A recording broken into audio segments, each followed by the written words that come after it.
I'm going to show you a tool that lets you lay out furniture on floor maps quickly and for free. Let's start.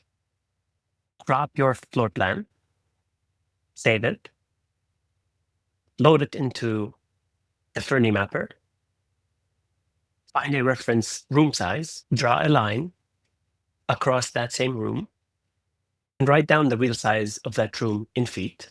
Copy the furniture items list with the headers item width and length, convert them into feet using any tool, and paste them in.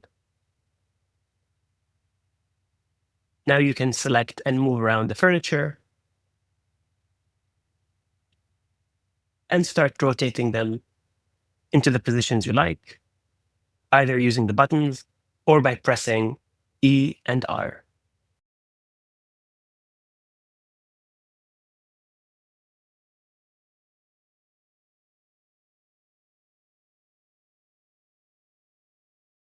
Once you're happy with the layout, click on Export Floor Grid to save.